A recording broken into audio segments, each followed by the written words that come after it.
J'ai dit qu'il fallait minimiser l'impact sur les soins, puis je ne changerai pas d'idée là-dessus. J'ai été très transparent avec les Québécois. Il y avait un déficit estimé. On était transparent au mois de septembre, puis on a dit qu'il faut que tout le monde, avec les nouveaux leviers qu'on leur donnait, fasse leur budget. Le ministre Christian Dubé est formel. Le secteur de la santé doit respecter ses budgets tout en limitant l'impact sur les usagers. Un avertissement lancé alors que la nouvelle agence Santé Québec prévient que des décisions difficiles devront être prises, ce qui laisse entendre que les services à la population seront impossibles à épargner complètement. Les partis d'opposition ont tiré la sonnette d'alarme la semaine dernière. André Fortin est porte-parole du Parti libéral en matière de santé, député de Pontiac. Bonjour, M. Fortin. Bonjour. Est-ce que c'est possible de réduire les dépenses en matière de santé sans toucher aux services aux usagers? Le problème avec ce que M. Dubé avance, c'est la façon que le gouvernement demande cet équilibre budgétaire au réseau de la santé. Pendant des années, le gouvernement de la CAQ a permis à tous les établissements de santé à travers le Québec de dépasser leur cible budgétaire. Et là, à 4 mois de la fin de l'année fiscale, on leur dit « Non, vous devez revenir à l'équilibre ».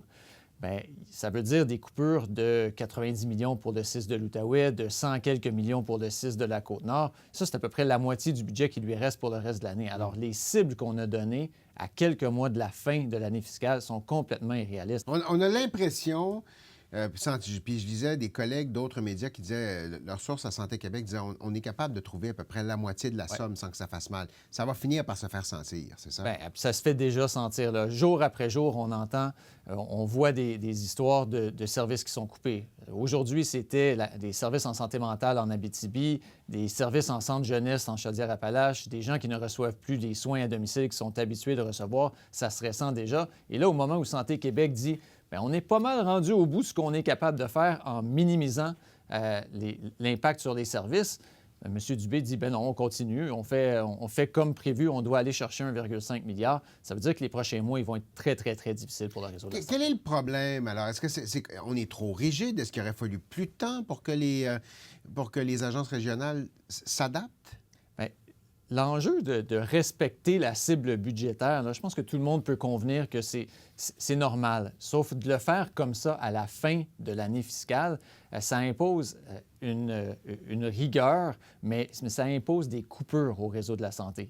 Et ces coupures-là, ils viennent au détriment des patients. Aujourd'hui, là, on demande essentiellement une coupe de 4 des heures travaillées dans le réseau de la santé.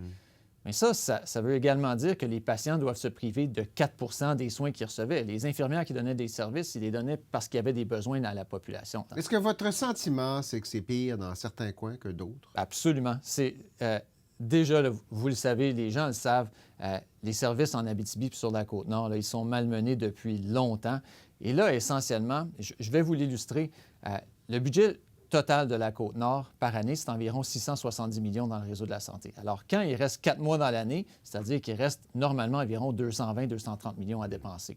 Là, on leur demande des coupures de 110 millions. C'est la moitié du budget qui leur reste. Alors, qu'est-ce qu'ils sont supposés faire? Faire fonctionner l'hôpital le mardi, jeudi, samedi, garder celui de Bécomo, fermer celui de Sept-Îles. C'est des demandes qui sont complètement irréalistes et ça mène à des décisions complètement absurdes qui compromettent les soins aux patients. Bon, vous n'êtes pas contre l'idée d'équilibrer les budgets puis de mettre un terme à ces débassements de coûts-là. Vous feriez quoi si vous étiez au pouvoir? Mais d'abord, M. Legault nous avait déjà dit ce qu'il comptait faire, c'est-à-dire qu'en santé et en éducation, il n'y en aurait pas de coupe. C'était sa promesse qu'il a faite en avril dernier aux Québécois quand on a commencé à entendre parler qu'il y aurait des coupures dans l'appareil gouvernemental. Alors, on lui demande de revenir à cet engagement-là, mais s'il veut demander à partir du mois de mars, ou du 1er avril, à partir de la nouvelle année fiscale, aux établissements de santé de respecter leur budget, il n'y a pas de problème. Mais on ne peut pas changer la donne en cours de route et c'est ce qu'on a demandé aux établissements avec tout l'impact qu'on voit en ce moment.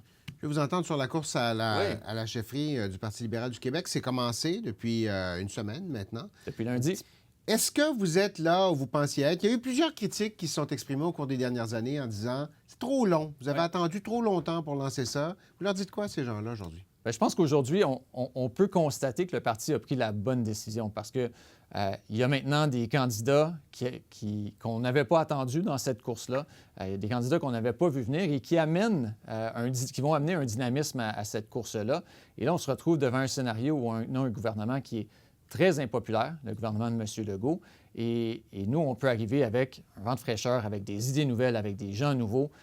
Et c'est ce que je pense qu'on attend. Disons qu'on pourra lancer déjà, à travers cette course à la chefferie-là, la course qui sera la course électorale de l'an prochain. Êtes-vous capable de regagner le terrain que le PQ occupe depuis que vous attendez le départ de cette course-là? Bien, je pense surtout qu'on veut occuper le terrain que le Parti libéral doit occuper, c'est-à-dire, là, on a devant nous un gouvernement qui est un gouvernement de coalition. Mais la coalition, elle est en train de s'effriter. Si les péquistes sont allés chercher leur partie du vote, bien, c'est à nous d'aller chercher la nôtre. Et cette opportunité-là, elle se présente à nous devant un gouvernement qui est très impopulaire en ce moment. Bon, là, vous avez des candidats. Est-ce que vous pensez qu'il y en aura d'autres avant la fin de la mise en candidature? Parce qu'il reste encore quelques semaines. Oui, bien, je ne sais pas s'il va y avoir d'autres candidats, mais déjà, on a des bons candidats. Moi, j'appuie la candidature de Charles Milliard parce que je pense que ça amène un vent de renouveau.